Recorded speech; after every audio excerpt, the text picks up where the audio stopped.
Então, pessoal, a gente tinha gravado um vídeo anteriormente falando sobre a questão da tabela gradiente, é, mas agora eu vou falar um pouco mais sobre a tabela Price. A tabela Price, na verdade, ela é um sistema de amortização que foi criada na França. Eu só não me lembro para qual intuito que foi criado, e depois ele migrou para o sistema financeiro. Esse sistema, que é o chamado SAF, que é o sistema de amortização francês, que é o nome dele, na verdade, né? A gente chama Price, mas na verdade o nome dele é SAF, que é SAF, né? Que é o sistema de amortização francês. Ele tem uma situação que é interessante, que todo mundo acredita que a indexação de juros na parcela ela ocorre durante o período de pagamento. Ao invés de ser na primeira, acontece lá na última, porque a gente sempre tem aquela cultura de falar assim: eu quero pagar a primeira e a última, como que fica a última? E na verdade o que você está fazendo em teoria é tirando o juro futuro da parcela que está no presente e jogando esse abatimento na última parcela. Para ficar mais exemplificado, funciona assim: vamos dizer que a parcela é R$1.000 com o juro embutido, e aí você pede para pagar a última está R$200. Na verdade, o que está acontecendo ali, quando você faz a solicitação de pagamento da última parcela, ela de fato custa R$1.000, mas sem juro. Ela está sem juro, a última parcela lá. Mas quando você pede essa antecipação, o que é feito nesse sistema de amortização francês? Se tira os R$800 de juros da primeira parcela e joga lá na última.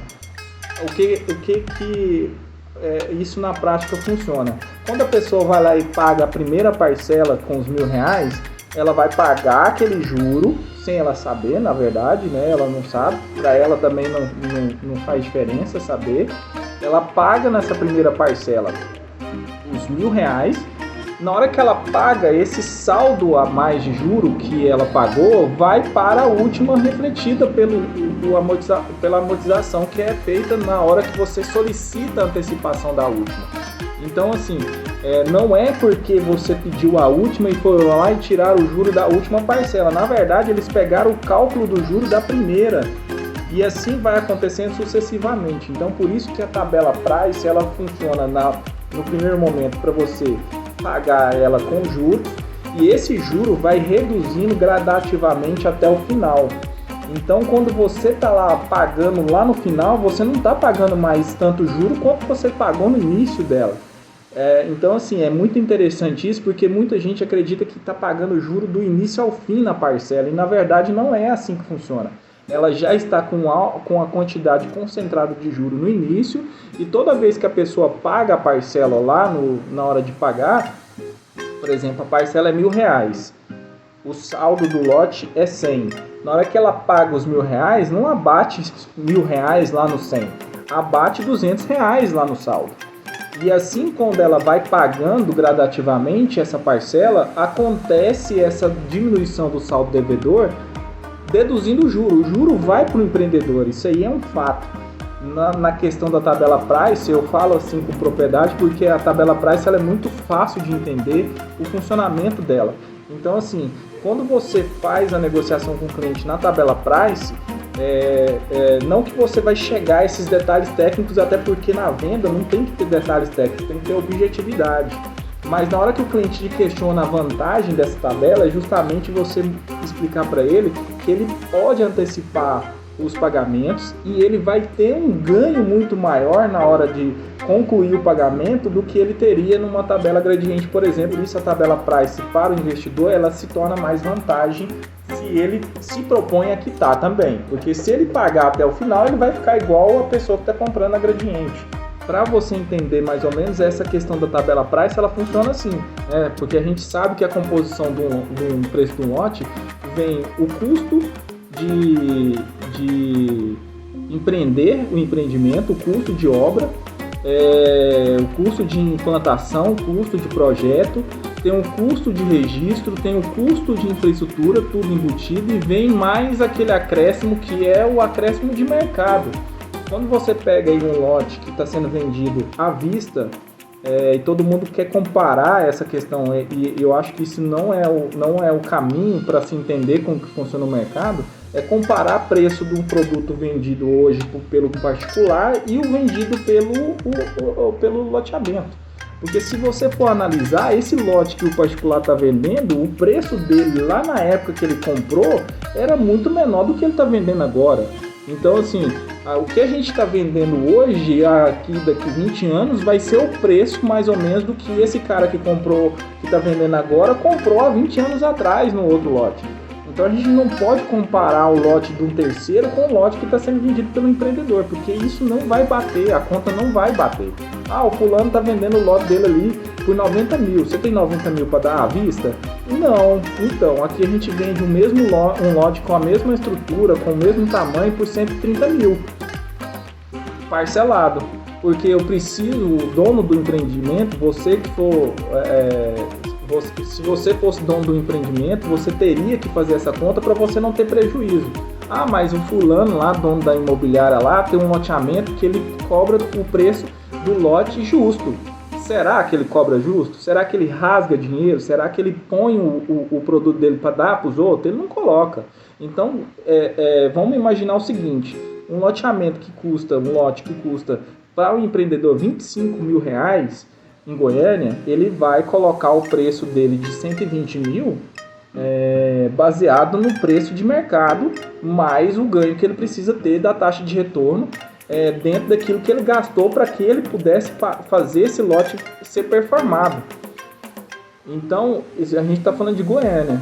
Agora, quando você vai para o interior, o cara gasta 7 mil com o lote e vende ele por 60. Faz a conta aí. Mas ele gastou 7 e está vendendo por 60. Então, a gente está falando aí de um aumento de quase 10 vezes o valor do que ele foi performado. Em Goiânia, esse aumento ele foi menor, de 25 para 120, ele foi menor do que foi no interior. Então a gente tem que tentar entender o que está sendo feito, da forma como está sendo calculado tudo. Então, assim, quando você faz essa questão da comparação de preços, isso não funciona. O cliente a pessoa que está vendendo um lote que ele comprou há 20 anos atrás, não valia 90 mil reais. Valia 2, 3, 4 mil reais e com o tempo ele foi valorizando e chegou aos 90 mil reais.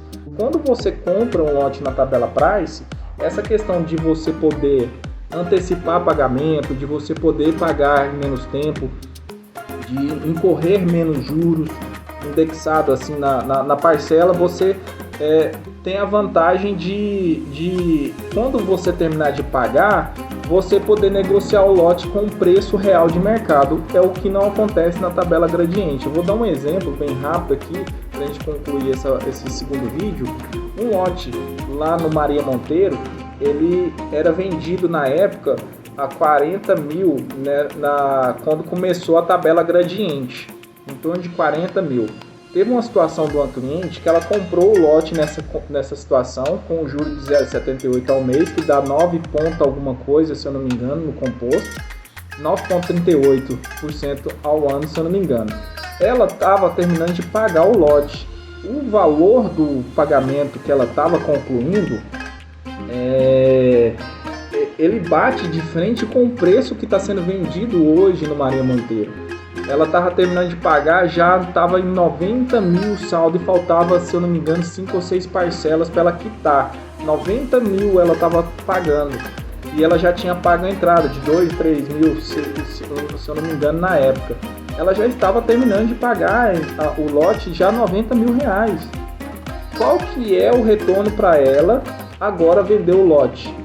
Praticamente zero, porque se ela for para vender lá à vista o lote, ela não vai conseguir concorrer com o próprio empreendedor, porque o lote do empreendedor custa 96, 97 mil e ela vai para ela poder ter um retorno daquilo que ela investiu lá atrás, ela vai ter que colocar o preço mais ou menos de 110 mil, 115 mil. Então a tabela gradiente ela tem esse problema de defasagem depois para quem está comprando. A gente tem que entender essas questões aí da tabela price, tabela gradiente, entender a questão do preço de mercado, do preço de venda do empreendimento, conhecer mais o mercado, não equiparar empresa com empresa, empreendimento com empreendimento, mas entender o custo de cada um. Cada empreendimento tem um custo, cada empreendimento tem uma forma de ser vendido. Então, assim, são coisas que é necessário entender para que não se perca na hora de negociar com o cliente. Aí eu vou terminando mais esse vídeo aqui, o terceiro e último, eu vou fazer um compilado de tudo. Se você tiver alguma dúvida, estou aqui à disposição. Até mais!